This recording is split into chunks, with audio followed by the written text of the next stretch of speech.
இருந்து ஆதாரபூர்வமான தகவல்களை பெற்று இஸ்லாமிய சட்டங்களை அறிந்து இஸ்லாமிய வாழ்க்கை முறைகளை அறிந்து மக்கள் தங்களது இஸ்லாத்தை பின்பற்றி வருகின்றார்கள்.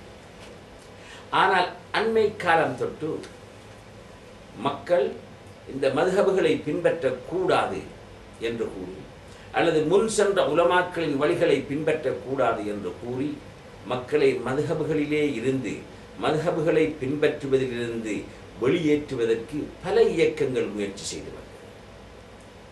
இதே தொடரிலேதான் அந்த முயற்சிகள் வெற்றி அளிக்காவிட்டாலும் இதே தொடரிலே பாமர மக்கள் பொதுமக்கள் தங்களது சமுதாயங்களிலே நடைமுறையாக இருந்து வந்த எத்தனையோ பாரம்பரியங்களை இஸ்லாத்திற்கு முரண்பட்டவை அவை என்று கூறுவதற்காக படியாத மக்கள் பொதுமக்கள் எங்களுக்கு தெரியாது, எங்களது பெற்றோர்கள் மூதாதையர்கள் பெரியவர்கள் நல்லவர்கள் உலமாக்கள் செய்து வந்தவை இவை, அவை தவறாக இருக்க முடியாது, அதையே நாங்கள் செய்து வருகின்றோம் என்று கூறுகின்ற பொழுது அதற்கு அதை மறுத்து இது இஸ்லாமிய வழி அல்ல என்பதை அவர்களுக்கு உணர்த்துவதற்காக குர்ஆனிலே காஃபிர்களை பற்றி ரசூலுல்லாஹி ஸல்லல்லாஹு அலைஹி வஸல்லம் அவர்கள் இஸ்லாத்தை எடுத்துரைத்த பொழுது காஃபிர்கள் என்ன வாதங்களை வைத்தார்களோ அல்லது ரசூலுல்லாஹி ஸல்லல்லாஹு அலைஹி வஸல்லம் அவர்களுக்கு முன் வந்த நபிமார்கள்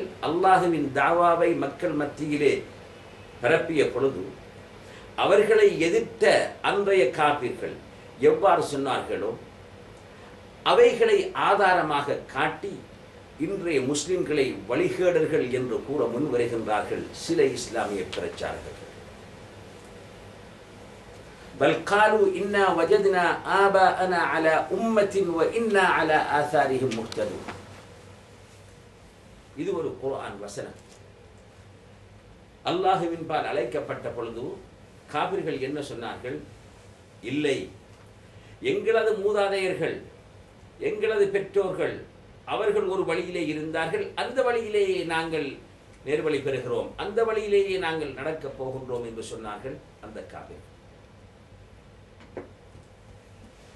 இந்த வசனத்தை ஆதாரமாக வைத்து ஆதாரமாக காட்டி மூதாதையர்கள் பெற்றோர்களை பின்பற்றுவது அவர்கள் இருந்த வழி வழிகேடானது, அவர்களது வழியினை பின்பற்றுவது வழிகேடு என்ற கருத்தினை மக்கள் மத்தியிலே பரப்புகின்றார்கள் இன்றைய பிரச்சாரங்கள். இது தவறானது. மூதாதையர்கள் நல்ல வழியிலே இருந்தால் அவர்களை பின்பற்றலாம், மூதாதையர்கள் கெட்ட வழியிலே இருந்தார்கள் என்றால் அதனை தவிர்த்துக் கொள்ள வேண்டும், அது விளங்கக்கூடிய விஷயம். ஆனால் மூதாதையர்கள் இருந்த விடயம் நல்லதா இல்லை அல்லவா என்பதை பார்ப்பதற்கு முன் மூதாதையர்களை பின்பற்றுவது அல்லது பாரம்பரியத்தினை பின்பற்றுவது பிழை என்று கூறுவது காபிர்களை பற்றி விவரிக்க வந்த திருமறை வசனத்தினை குர்ஆன் வசனத்தினை முஸ்லிம்களின் மீது முஸ்லிம்களை காட்டக்கூடியதாக விளக்கி திரிவுபடுத்துகின்றதாகும். அதனால் தான் அவர்கள் நேர்வழியிலே இருந்தால் அவர்களை பின்பற்ற முடியும், அவர்கள் நேர்வழியில் இல்லை என்றால் மட்டும்தான் அவர்களை நாங்கள் பின்பற்றக்கூடாது என்பதுதான் திருக்குர்ஆன் வசனத்தின் கருத்து. அவர்கள் காபிர்களாக இருந்தார்கள், அவர்களது வழி நேரான வழி அல்ல என்பதற்காகத்தான் அவர்கள் கொடுத்த அந்த ஆர்கியுமெண்டை குர்ஆன் நிராகரிக்கிறது.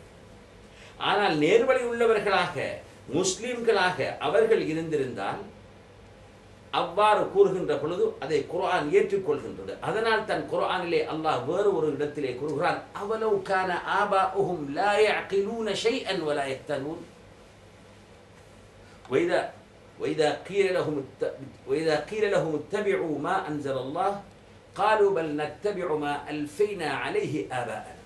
அவர்களுக்கு அல்லாஹ் காட்டுகின்ற வழியை பின்பற்றுங்கள் என்று கூறப்பட்டால் இல்லை, நாங்கள் எங்களது மூதாதையர்களின் எங்களது தந்தைகளின் எங்களது பெரியோர்களின் வழிமுறையை நாங்கள் பின்பற்றப் போகிறோம் என்று கூறுகிறார்கள்.